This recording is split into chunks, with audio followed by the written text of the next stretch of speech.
Hoje vamos aprender um pouco sobre o Git, tá? Ferramenta de controle de versão de código. Eu não pretendo fazer uma palestra para nível iniciante, tá? É um pouco mais sobre alguns recursos avançados do Git, tá? E sobre também workflows do trabalho com essa ferramenta. Meu nome é Carlson, para quem não me conhece. Talvez a maioria me conheça por aquele site lá do Nerdson Não Vai à Escola, no endereço hacktoon.com e no Twitter Hacktoon.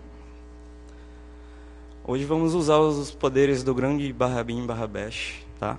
Eu costumo falar para todas as pessoas para quem eu treino o Git a usar sempre o terminal, porque dessa forma as pessoas conseguem usar o Git com a capacidade máxima, tá? Através do terminal. Porque tem muita gente ainda acostumada com aquela questão de usar ferramentas gráficas para controle de versão. Acho que isso remove muito dos poderes da ferramenta, de fato. Só que não vamos usar diretamente o terminal, a menos que seja necessário. Eu vou usar aqui um simulador de repositórios do Git, de projetos do Git, chamado Learn Git Branching, disponível através desse endereço. Ou se vocês colocarem na web, esses termos, Learn Git Branching, é o primeiro resultado que aparece. Vamos começar com uma pequena história, tá? Para quem gosta de Git. Antigamente, em sistemas de controle de versão mais remotos, daquela época lá de 1980 aos anos 90, por ali, os sistemas de controle de versão... Os sistemas de controle de versão que existiam naquela época faziam esse tipo de coisa. Eu, como desenvolvedor, precisava trabalhar em um arquivo. Então eu fazia checkout desse arquivo, fazia as minhas alterações, e nesse tempo, nesse intermédio, o arquivo ficava travado. Ninguém mais poderia mexer nesse arquivo, tá? E quando eu acabasse o meu trabalho, eu liberava o arquivo e fazia check-in, e ele voltava lá para o servidor e outras pessoas poderiam trabalhar nele. Qual o problema disso aí? Isso resolve muitos casos, tudo bem. Funciona em várias situações. Mas imagina a situação que eu baixava o arquivo, dava lock nele, e depois eu entrava em férias e esquecia de deslocar o arquivo. E a outra pessoa que ia precisar trabalhar nele tinha que apelar para os poderes do /bin/bash para conseguir destravar o arquivo sem precisar ligar para mim nas minhas férias, tá? Mas isso é com sistemas antigos, né? Hoje em dia ninguém precisa mais se preocupar com isso. As ferramentas de hoje em dia são modernas, tem workflows diversos para várias situações. Só que não é bem isso. Nós temos ferramentas novas hoje, mas as pessoas ainda não acompanharam essa modernização das ferramentas. Existe hoje o que chamam de merge paranoia. Nós temos medo de fazer merge, tá? É uma ferramenta que sempre existiu, mas devido a algumas outras ferramentas como o Subversion, que força a pessoa a trabalhar em apenas um branch, trabalha em apenas um branch. Merges são ruins, branches são ruins, trabalha apenas no trunk. Então, devido a esse mau legado, as pessoas têm medo de fazer merge, tá? Agora nós precisamos entender o Git para nos livrar desses conceitos engessados.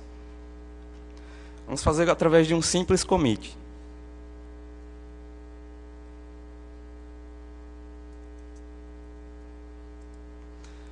Criei um novo commit aqui, tá? Então ele criou um novo nó nessa minha árvore de commits, que aqui é o C2, tá?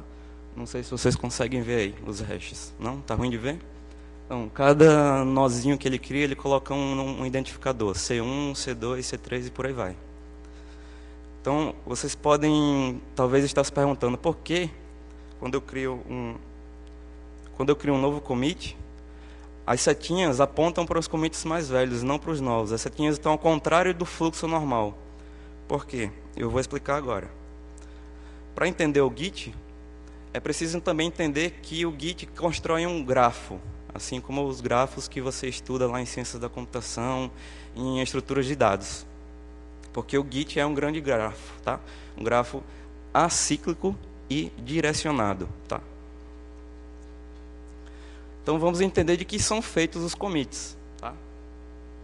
Como vocês podem ver aí, cada commit, quando é criado, ele é atribuído a ele um identificador único, que é um hash SHA-1, tá? Em 40 caracteres, que através dele eu posso referenciar qualquer commit na minha árvore, no meu projeto. A resposta é que os commits são feitos em partículas de fúria do Linus Torvalds, tá? Mas essa resposta é curta. Vamos aprofundar mais um pouco e entender do que realmente eles são feitos. Vamos simular aqui o nosso projeto. Eu tenho uma pasta raiz, projeto, e dentro dela tem uma outra pasta, src, com 2 arquivos escritos em linguagem C, e um arquivo readme. Quando eu crio um commit, ele vai pegar essa minha estrutura de pastas, de arquivos, e vai replicar essa estrutura numa forma de estrutura de dados, numa estrutura de dados de commits do Git. Então vamos lá. Acabei de criar esses arquivos e vou fazer o primeiro commit do meu projeto. A primeira coisa que ele cria é um objeto do tipo commit, tá? A ele é atribuído um hash único e ele tem 3 mais propriedades. As únicas que interessam aqui são a parent e author. O autor, obviamente, o autor do commit. Tem uma outra propriedade que é o committer, quem commitou. O parent aí é exatamente aquela setinha lá que eu mostrei, tá? No caso aqui é o primeiro commit do meu projeto, então o valor dele é nulo. É exatamente isso aqui. É o C0, é o primeiro nozinho lá em cima. Ele não tem um parent, então ele é nulo, tá? O próximo, que é o C1, ele tem um parent, é o C0, tá? O C2, o parent do C2 é o C1 e por aí vai. Então essas setinhas indicam parentesco. E tem outra propriedade aí também, que é um objeto do tipo tree, tá? Esse objeto do tipo tree é a primeira pasta, é a pasta raiz do meu projeto. Então, esse tree também tem um hash, um identificador único, tá? E tem duas propriedades aí. Ela tem uma outra tree e tem também um blob. Então, temos aí o blob, que é o arquivo readme, está lá na pasta raiz, e tem a outra pasta, que é src. Então, toda pasta, todo diretório, ele cria um objeto do tipo tree, tá? E todo arquivo, todo conteúdo, binário ou não, ele cria um tipo blob. Então, o conteúdo, de fato, do seu projeto é transformado em objetos do tipo blob. E agora tem os outros 2 arquivos de texto, que são 2 blobs que estão dentro da pasta src. Então, o que vocês estão vendo aqui agora é um commit apenas do meu projeto, codificado, estruturado em uma estrutura de dados, que são a cadeia de objetos que o Git usa para armazenar as informações do repositório. Agora nós precisamos... tem um detalhe aqui importante. Todo commit do Git é um snapshot do seu projeto, ou seja, ele pega todos os seus arquivos e guarda todas aquelas informações em um commit. O próximo commit que eu criar, ele vai fazer um novo snapshot. Isso significa que ele vai guardar todo o conteúdo de todos os arquivos, tá? E aí o Bozo pode perguntar, que tosco isso? Quer dizer que a cada commit, o Git vai fazer uma cópia de todos os arquivos. Então, se eu tiver 1000 commits no meu projeto, ele vai ter 1000 cópias dos meus arquivos? Não exatamente. Vamos simular a seguinte situação. Eu fiz uma modificação no arquivo, tá? E agora ele vai criar, e vou commitar. Então, um novo commit vai ser criado. O que ele vai fazer é a seguinte alteração. Ele vai criar um novo objeto do tipo commit, um novo objeto do tipo tree, tá? Que foi modificado. Ele agora está apontando para um novo arquivo blob, que é um novo readme modificado. Só que a outra pastinha lá, src, que tem os 2 arquivos em C, nada ali foi modificado. Então, não preciso criar cópias disso. Ele simplesmente faz um link para aquela pasta, aquele tree que não foi modificado. E dessa forma, o Git consegue evitar o acúmulo de dados, a repetição de dados, tá? Mas aí vocês podem perguntar, mas isso também... Vamos ver, se eu pegar as 2 versões do readme aqui, é o mesmo arquivo, só que apenas um caractere modificado. Isso é um desperdício? Sim, é. Só que ainda assim, o Git também faz a compactação de dados e ele também armazena deltas, que é o que o Subversion faz por padrão. Não sei se vocês já observaram, quando vocês fazem um git pull ou git push, ele roda lá um monte de dados lá, coloca umas porcentagens, certo?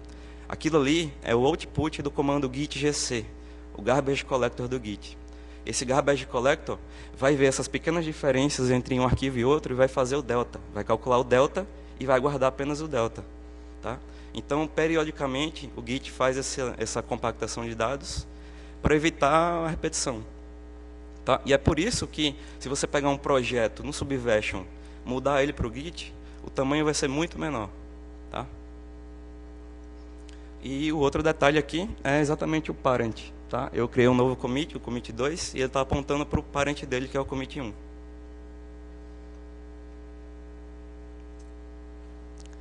E agora vamos ao que dá mais medo às pessoas, são os branches e merges. Um detalhe aqui interessante é que, se você comprar aquele livro da O'Reilly sobre Git, aquele que tem um morceguinho na capa, lá ele traduziu merge como fusão. Eu não sei se isso é bem uma boa tradução, mas eu não compraria esse livro, apenas por esse motivo. Vamos demonstrar apenas um simples branch. Temos aqui apenas um branch, o master, tá?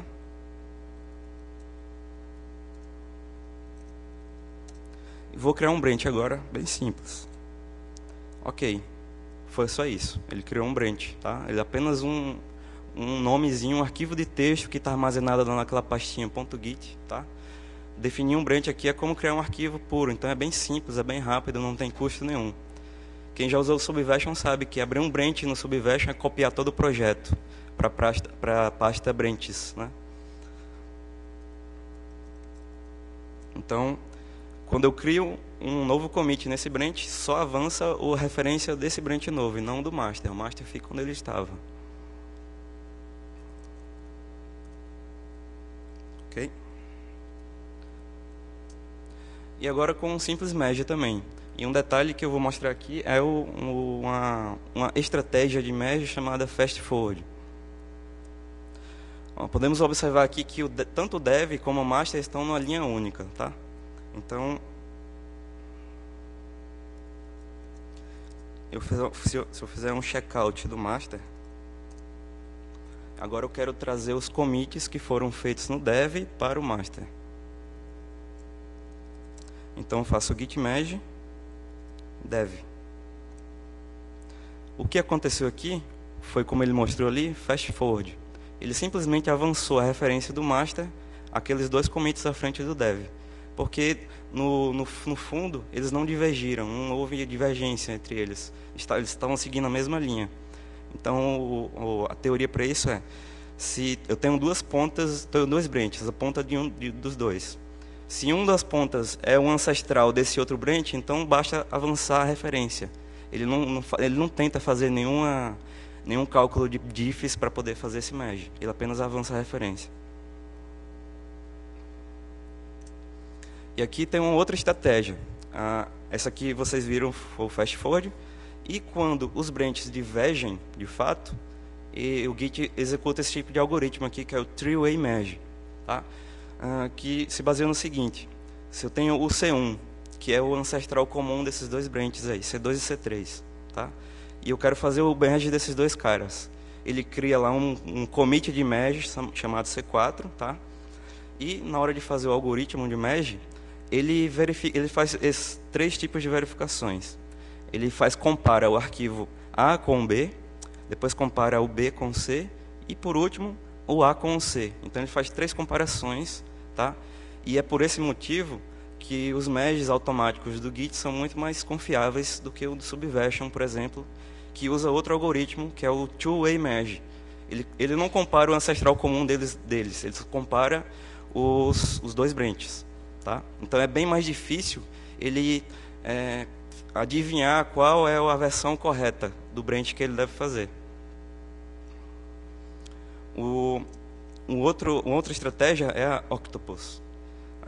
Se eu tiver mais de dois branches, tá? Se eu tiver 4 ou 5 branches, eu posso fazer um merge de todos eles e criar um commit apenas. Foi daí a origem do nome do mascote do GitHub, Octocat, tá? Do Mesh Octopus. Uma outra estratégia que eu não coloquei aqui, que seria interessante de falar, é Hours e Theirs. O Hours seria, se eu estou aqui no branch C2 e eu quero fazer o Mesh, eu posso escolher que o Git diga, ó, pegue apenas as modificações do meu branch. E, por outro lado, eu tenho o Theirs, que eu pegue apenas as modificações do branch que eu estou trazendo para o meu. Tá? Então, vamos lá, criar um novo branch aqui. Eu vou criar um novo branch a partir de um commit que já foi criado, um commit anterior. Então, ok, lá ele criou um novo branch chamado menu lá no commit C2. A partir daqui eu posso criar novos commits. E agora sim, os branches divergiram. Tá? Se eu tentar fazer um merge do branch menu com o master ou com o dev, ele não vai fazer fast forward. Ele vai fazer o three-way merge. Tá? Agora eu vou voltar lá para o master e vou executar, vou fazer o merge.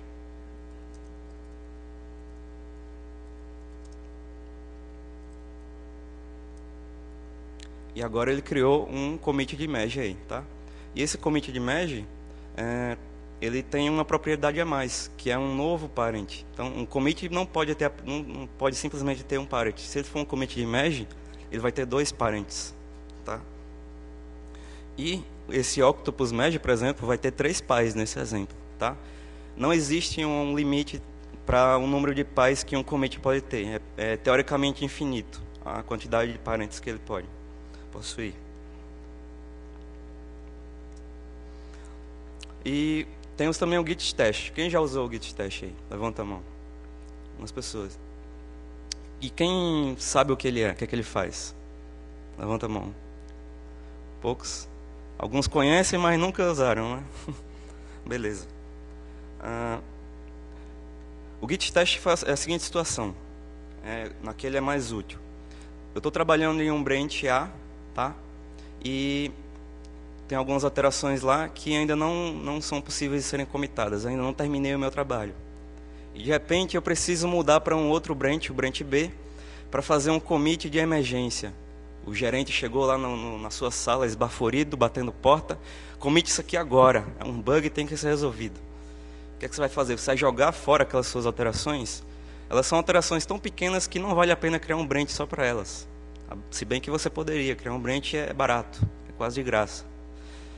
Mas você pode não querer criar um branch. Então você faz um teste, que é pega aquelas alterações, guarda num localzinho temporário ali e deixa para depois. É como pegar o seu trabalho e escrever no post-it e colar lá no monitor. Então, aquelas alterações que estavam lá na sua área de trabalho, ele guarda numa área temporária, que seria um stack, uma pilha, tá?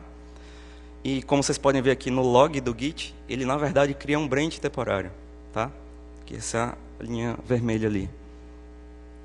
Então, quando você vai lá, resolve lá o bug urgente, cria o commit de urgência lá, acabou, o incêndio foi apagado, então você pode voltar a trabalhar no que você estava fazendo.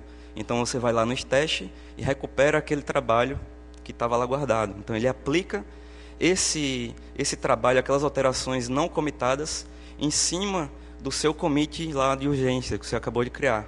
Tá? Então nesse caso, também pode haver merge. Ele vai fazer um merge das suas alterações com o commit que você acabou de criar. Tá? E nesses casos pode haver conflito. Tá? Pode haver conflito em várias situações. E o Bozo pergunta, e se der conflito no merge? Resolve, ué. Você vai ter conflitos em qualquer situação, em qualquer ferramenta que você utilizar. Você pode ter conflitos até se você estiver trabalhando sozinho no trunk, no Subversion. Dependendo da situação, claro. Né? E ainda assim, é por causa disso que as pessoas têm medo de fazer merge e resolver conflitos. Mas existem estratégias para contornar isso. Você está trabalhando na sua equipe, lá tem N pessoas na sua equipe, e você precisa trabalhar com branches, você precisa paralelizar o seu trabalho, tá? Para que várias pessoas trabalhem em coisas diferentes. Então, Você pode adotar a estratégia de usar feature branches, né? Você cria um branch para cada task ou tarefa ou história que você está criando no seu projeto. O conselho que se dá para isso é que cada commit deve incluir alterações mínimas, tá? Então, commits devem ser coisas pequenas, alterações pequenas, e branches devem ter vida curta, tá?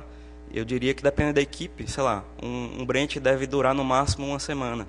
Se ele passar disso, você vai ter problemas, possivelmente, durante o merge. Tem um carinha lá que passa 1 mês isolado no branch dele, na hora de fazer o merge, vai dar problema com certeza. E se ele fez alguma refatoração crítica no projeto, e aí sim é que vai dar problema, tá? Não existe ferramenta que vai resolver isso para você. Tá? A ferramenta só vai te ajudar a atingir aquele objetivo, mas você tem que gerenciar a si mesmo, você tem que gerenciar bem a sua equipe. Você tem que adotar padrões de desenvolvimento, você tem que adotar workflows da sua ferramenta de controle de versão. Tá? Então, branches devem ter vida curta, commits devem ser pequenos. Sempre falam commit early, commit often. Commit mais frequentemente possível e com quantidade menor de código. Tá? Você não vai fazer como aquele cara que pega a alteração do dia inteiro e cria um commit com tudo isso aí. Aí, geralmente, a mensagem que coloca é commitando tudo, né? Mas tem uma coisa boa do Git, é que mesmo que o cara crie esse commit com tudo lá na mensagem, você pode pegar todas as alterações que o cara fez e quebrar em vários commits menores.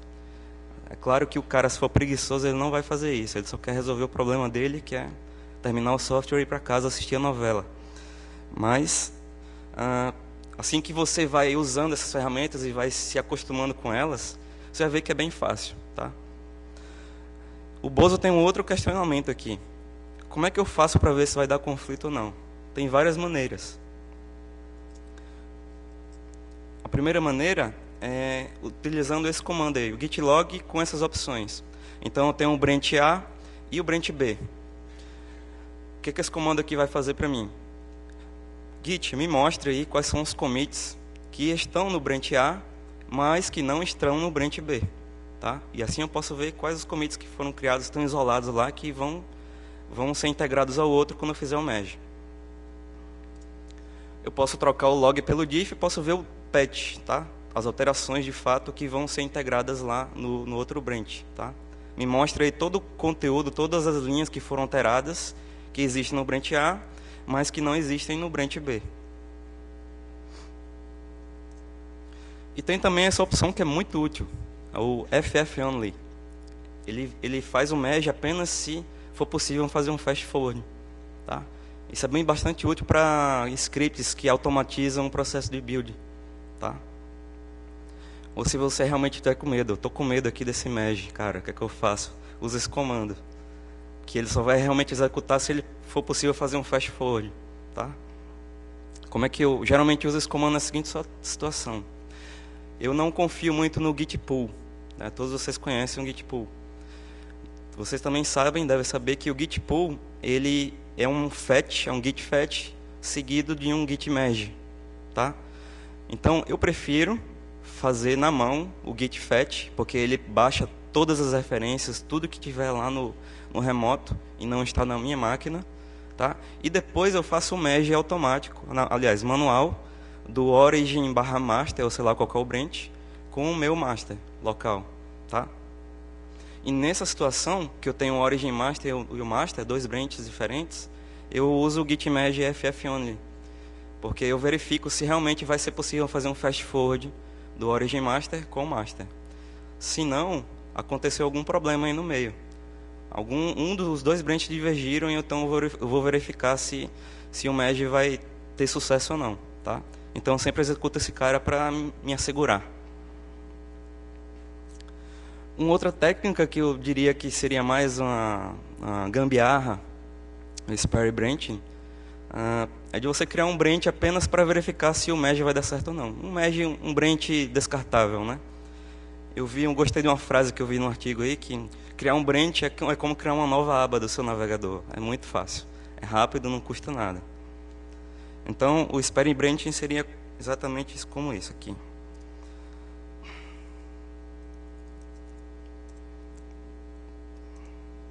Tem alguns branches alguns commits no master e vou criar um novo branch.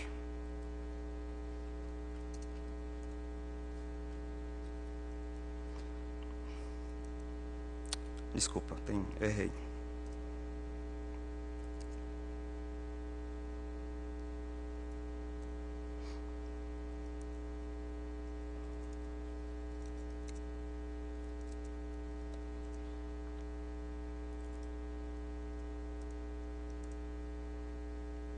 Então, eu tenho agora dois branches, tá? Master e o Dev, cada um com dois commits particulares. E eu preciso fazer a técnica lá do Spare Branch. Eu quero fazer o merge do Dev no Master, só que eu não quero bagunçar o Master. Então, o que é que eu faço? Eu crio um novo branch chamado teste a partir do Master. Então, agora eu posso fazer o merge nesse branch de teste aí.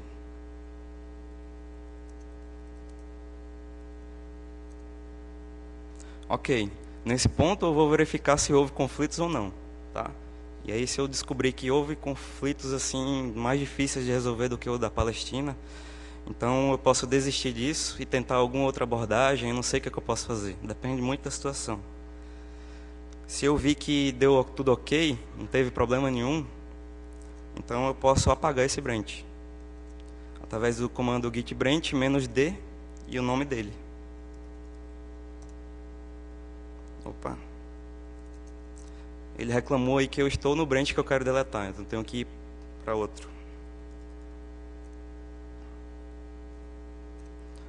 Ok, deletei aquele commit de merge lá, tá? Aquele commit lá, teoricamente, não existe mais no meu repositório. Então, agora eu posso fazer, de fato, o merge que eu quero fazer. Então, eu já estou no master. Não sei se vocês conseguem ver, mas do lado do master tem um asterisco. Isso significa que o head está apontando para o master, tá? Vou falar melhor disso aqui a pouco. Agora eu posso fazer o merge do dev com o master, tá? E aconteceu a mesma coisa, tá?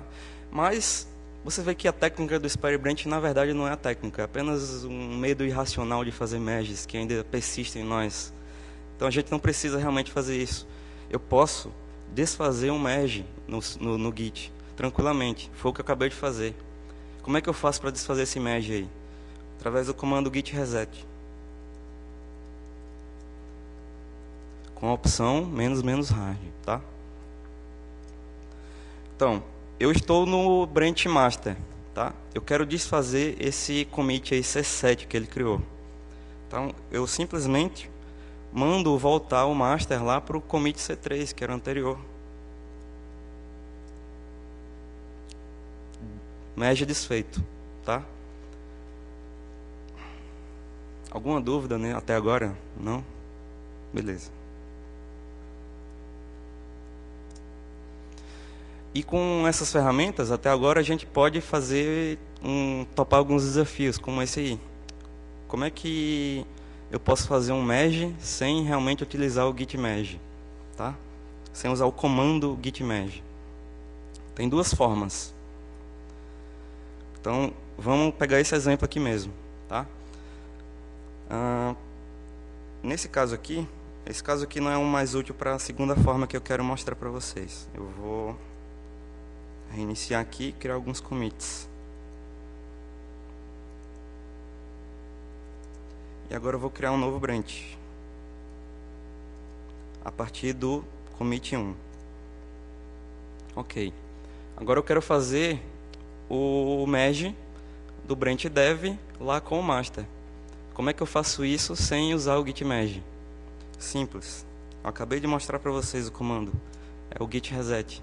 Eu simplesmente mando o meu branch dev apontar para o master. Merge feito. E esse, no caso, que só seria possível com o fast forward. Os dois branches estão na mesma linha, tá? O outro caso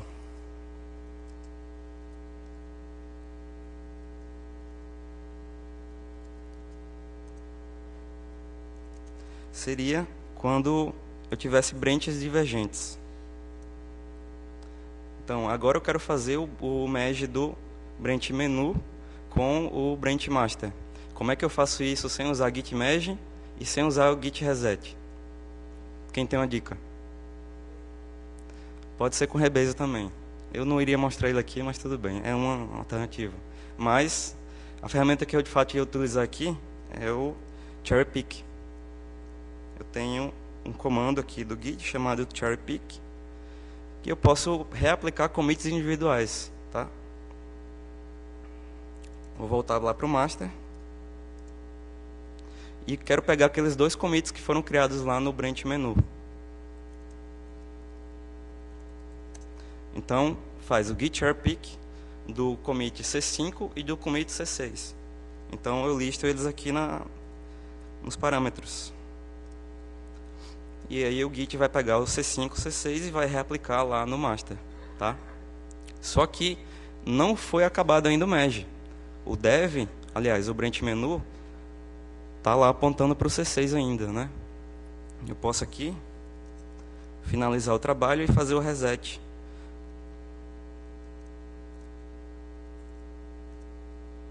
Volto para o menu.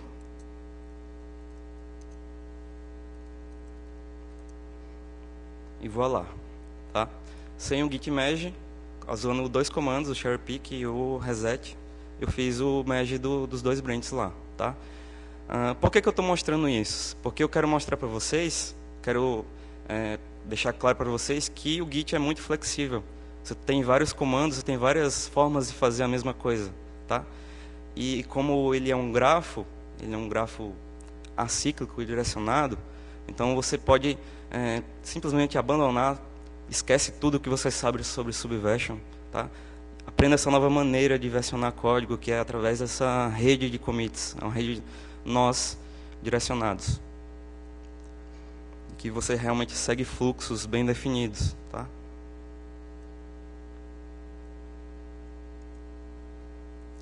E aí tem uma outra situação que eu quero mostrar para vocês, que é bem interessante.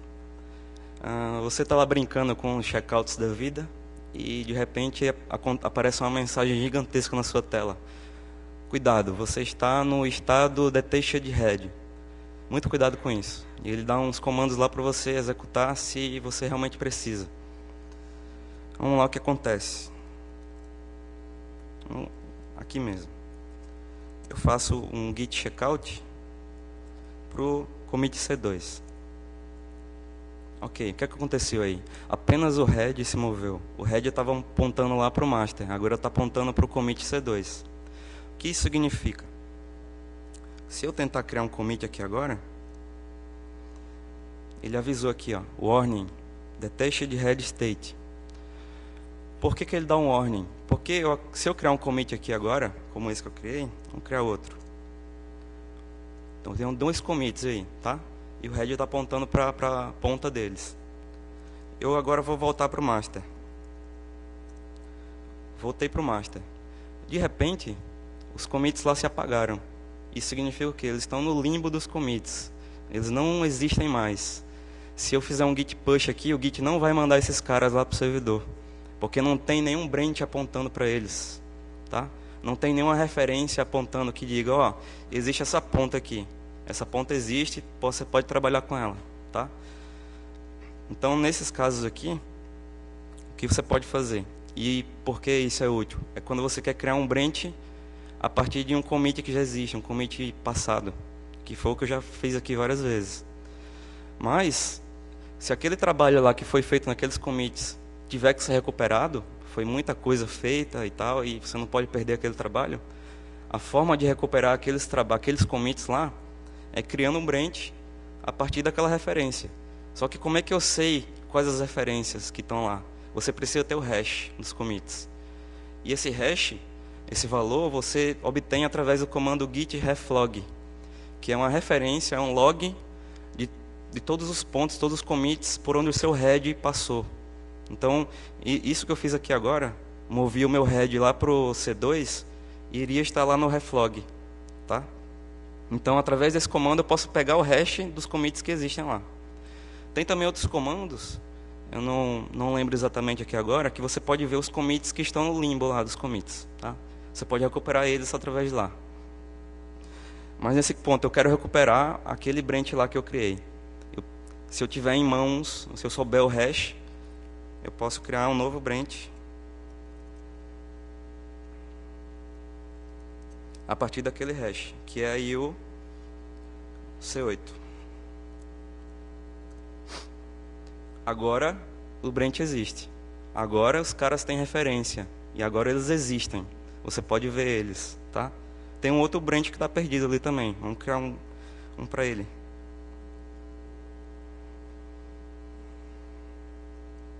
É o C6. Tá?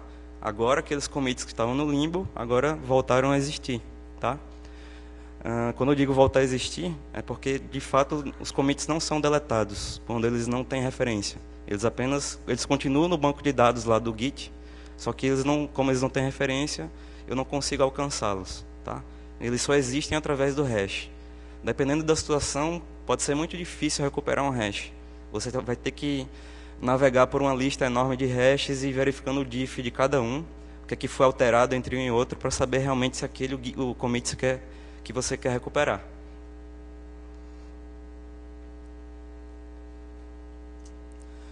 Então, vocês já devem ter percebido aqui a diferença que existe entre o git reset e o git checkout. Tá? Nesse ponto aqui, é interessante notar que geralmente nós temos essas duas referências juntas. Eu tenho um branch, aqui no caso é o master, está apontando aí para o commit 4234D, e eu tenho um head que está apontando para o meu branch. O head significa o meu branch atual, onde eu estou agora, nesse momento. Então, como vocês viram, o git checkout aí, ele move o head, apenas o head. O git reset, menos hard, move esses dois caras. Na verdade, ele move apenas o branch, o master. Mas o head está sempre apontando para esse branch. Tá? Então, vamos lá mostrar isso. Vou voltar aqui para o master e vou fazer um reset para o C4.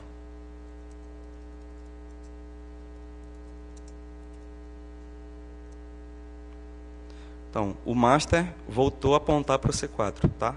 Ele moveu apenas o master, mas o head sempre aponta para o master. Independente de onde o master apontando, o head vai continuar apontando para o master, porque é uma relação em dois caminhos lá. Fica nos arquivos lá do repositório que você pode facilmente ver.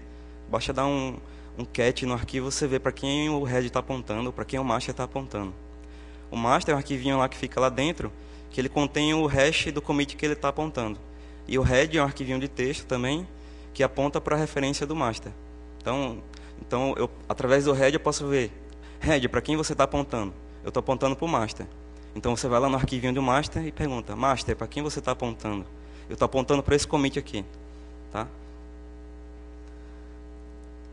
Então, podemos voltar aqui com reset. Fazer o master voltar a apontar lá para onde ele estava. E agora eu vou executar o mesmo comando, o C4, só que com o checkout. Apenas o head muda. Tá? São diferença básica entre esses dois comandos. O git reset, a única opção que eu mostrei para vocês aqui é o hard, git reset hard. Qualquer tutorial de git que vocês forem ler, ele vai dizer assim, no FAQ lá, nas perguntas mais frequentes. Como é que eu deleto um commit? O cara vai dizer, usa o git reset hard, mas ele de fato não deleta commits. Ele apenas move a posição do meu branch. Tá? O fato do commit ir para o limbo significa que ele foi deletado, para quem está vendo lá, está usando normalmente. Mas, como eu falei, o Git não deleta nada. Ele guarda tudo lá. Se os commits não estiverem referenciados, se estiverem no limbo, e aí sim, eles vão ser deletados quando o garbage collector executar. Tá? Mas ainda assim, é difícil deletar commits através do garbage collector. Ele tem algumas configurações lá de prazo. Não sei quanto é, mas eu acho que são 30 dias. O commit pode estar lá perdido, mas ele só vai realmente deletar alguma coisa passando um determinado prazo. Então ele dá bastante tempo de você recuperar seu trabalho. É bem difícil deletar conteúdo no Git. eu vi um tutorial que o cara executou uns 5 ou 6 comandos para realmente, de fato, deletar alguma coisa. Ou você pode simplesmente ir lá na pasta .objects, lá do repositório, e deletar a referência lá. Aí sim, essa é bem mais fácil.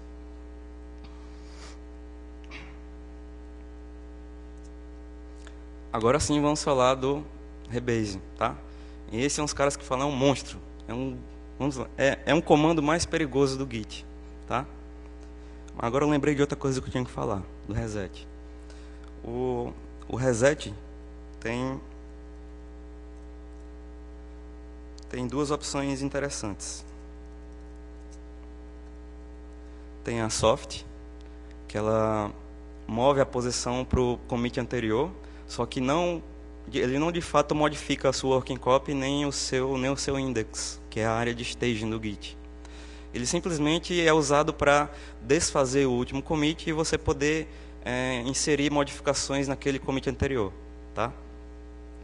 Um outro comando que é usado para o mesmo motivo é o commit com a opção amend, menos amend, tá? Que é você incrementar o seu commit que você acabou de fazer. Tem também a opção mixed, que é a opção default desse comando, git reset. Geralmente, usamos o git reset dessa forma, git reset head, para remover alterações da área de staging, do index do Git, tá? Então, para vocês verem como o comando é muito poderoso, ele faz isso através apenas daquela questão de remanejar a posição dele. Você tem 3 maneiras de fazer 3 tarefas diferentes: deletar commits, incrementar o último commit e remover alterações da área de staging, tá? Agora vamos voltar para o Rebase.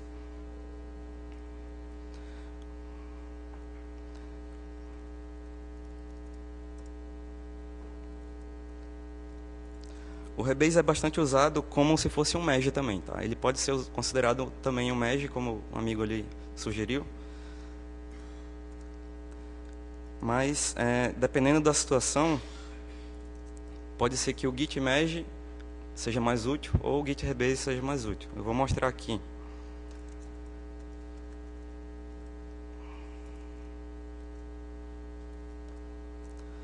Eu tenho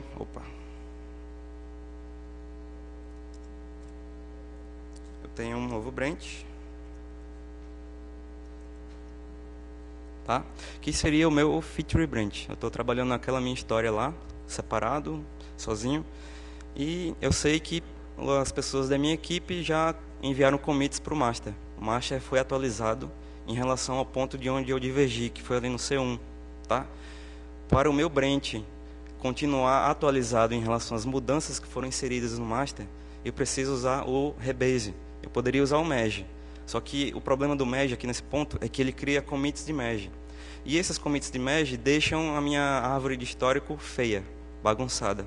Fica difícil de seguir as linhas, o fluxo das alterações que foram feitas.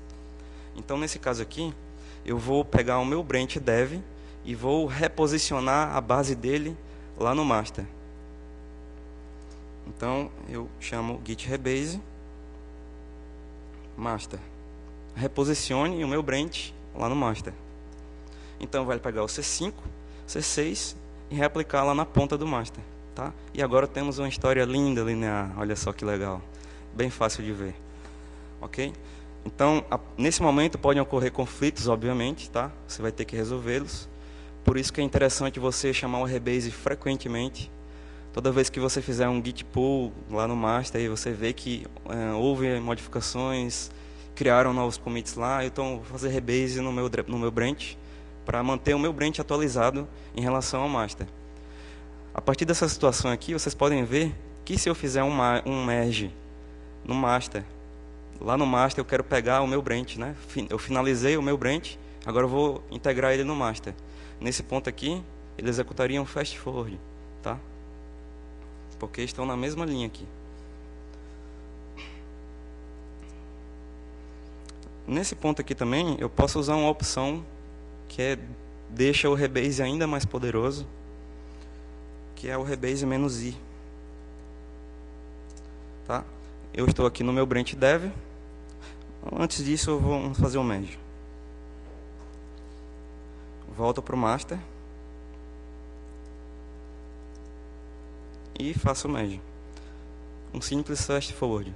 Tá? Agora vamos executar o git rebase -i. Eu tenho que especificar um commit que eu quero fazer o rebase. Vamos dizer que eu quero reescrever toda a minha história a partir do commit C1. Então, ele me dá uma janelinha, tá? Isso aqui é bem diferente do que aparece no terminal. No terminal, ele abre o seu editor de texto, ele te dá várias opções. Por exemplo, você pode modificar as mensagens dos commits, você pode trocar um commit de ordem, você pode deletar commits, separar commits, um commit em dois ou mais. Você pode pegar dois commits e juntar em um só. Tá? No caso aqui, eu só quero, por exemplo, deletar o commit C3 e deletar o commit C4. Mas, novamente, ele não vai deletar nada. Ele só vai modificar o meu grafo ali. Tá? Ele vai reordenar o meu histórico. Então, vamos ver o que ele vai fazer. Ele pegou lá os commits que eu escolhi que ele selecionasse, tá? E a partir do branch que eu estava, que era o master, ele reescreveu o meu histórico, o histórico do master. Mas vejam que o dev não foi alterado, porque realmente eu não pedi para alterar o dev. Tá? O dev continuou com aqueles commits lá. Mas eu pedi para fazer um rebase até o C1 nesse branch master. Então ele realmente reescreveu a história do branch master. Tá? Com apenas aqueles commits lá que eu escolhi. Então nós temos aí um workflow do rebase, que é usar o git pull, tá? Mas com a opção do rebase. O git pull, por padrão, usa o merge. Nós podemos usar o git pull com a opção rebase.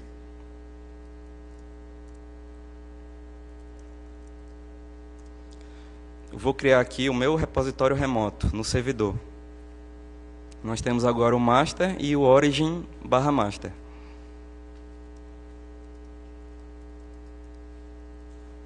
Eu vou usar um comando aqui que é próprio desse simulador, que ele cria commits como se fossem pessoas da minha equipe enviando commits para o remoto. Então, isso significa que pessoas da minha equipe fizeram 2 commits e mandaram para o remoto. E eu vou fazer também 2 commits aqui no meu local. Tá? Agora eu vou fazer um git pull normal.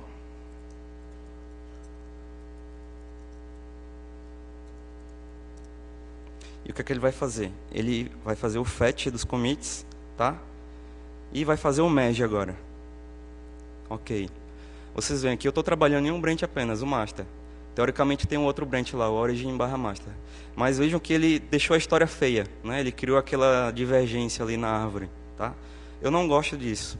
E também talvez não seja tão necessário. Então eu posso usar o git pull com a opção rebase. Vamos preparar aqui o mesmo cenário.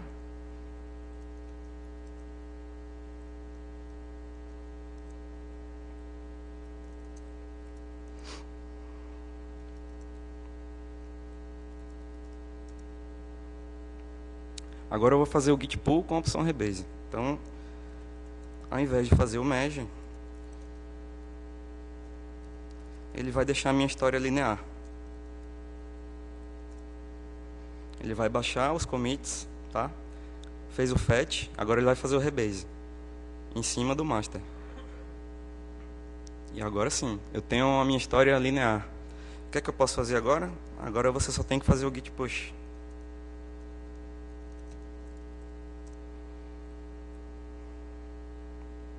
Pegou o C4 e o C5 e ok.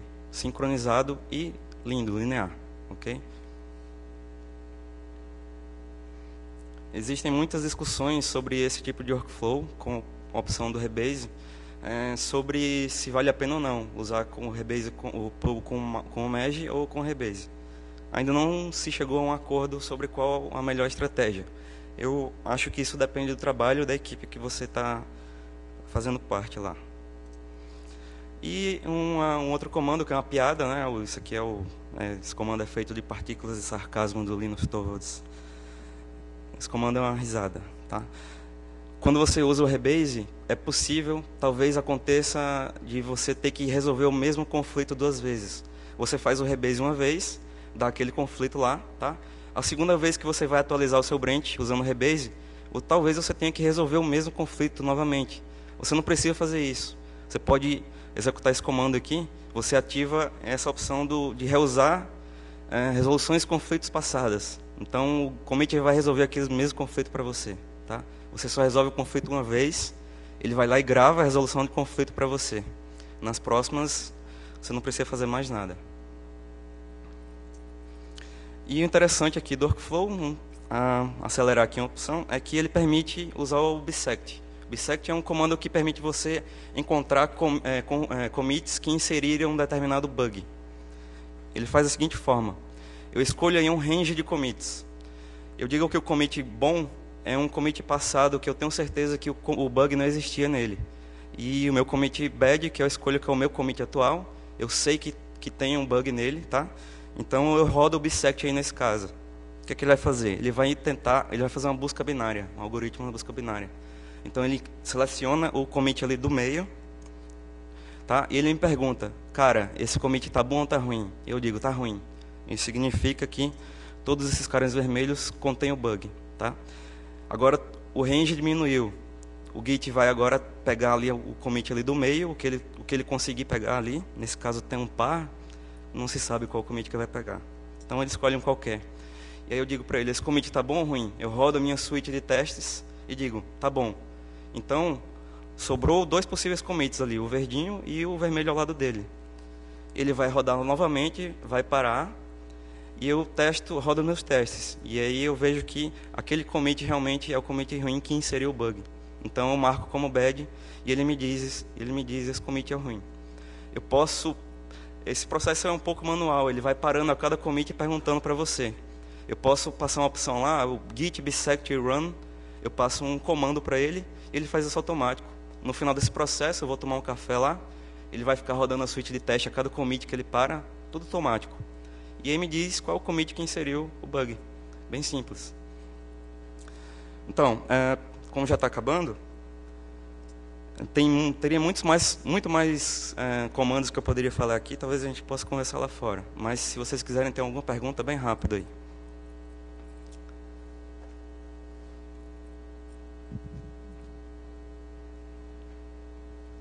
Ô Carlos, em primeiro lugar, meus parabéns, aí, muito boa, muito rica a tua palestra. Mas eu fiquei preocupado com uma coisa ali, o rebase, basicamente. Na minha equipe eu tenho uma história que já foi enviada para o servidor remoto, na origem. O rebase me parece uma coisa bem traumática, né, do ponto de vista dos seus colegas de trabalho, né? Qual que é a ideia aí? Isso funciona? O rebase ele não deve ser feito com commits publicados. Simplesmente isso. É a resposta curta que eu posso te dar. Você usa o rebase para reorganizar os seus commits antes de enviar para o projeto. Pode ter certeza que no projeto do Linux, por exemplo, todo mundo é obrigado a reescrever, reorganizar o seu histórico de commits antes de enviar o patch lá para o mantenedor, tá? Então nunca se deve utilizar o rebase em commits publicados. Depois que publicou, já era. Porque o rebase, assim como o cherry pick, altera o histórico. Altera o histórico porque ele reescreve os hashes, tá? O hash é uma referência. Se você modificar uma referência, acabou. Você pode quebrar o repositório das outras pessoas, tá? Então, no caso do cara que faz lá um commit git, commit -m tudo. Então, você deveria usar o rebase para refazer isso aí, para recorrigir e reescrever a sua história de uma forma mais organizada, tá? Alguém mais?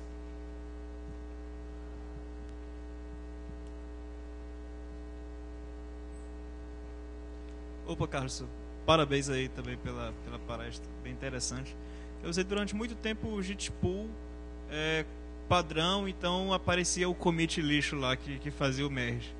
E depois que eu descobri o Pool Rebase, eu passei a utilizá-lo sempre, assim.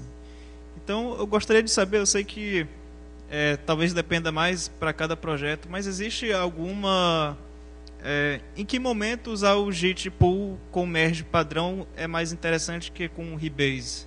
Assim, para justificar que ele não seja usado como padrão. Geralmente quando você sabe que não vai dar conflito, né? Quando você sabe que o fast forward vai ser executado, né? Quando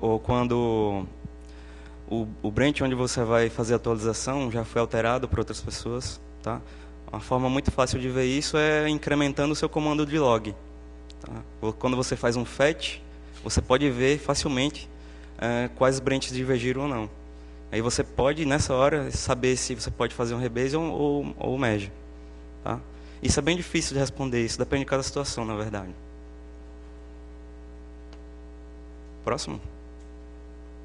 Ninguém? Então, obrigado então, pessoal.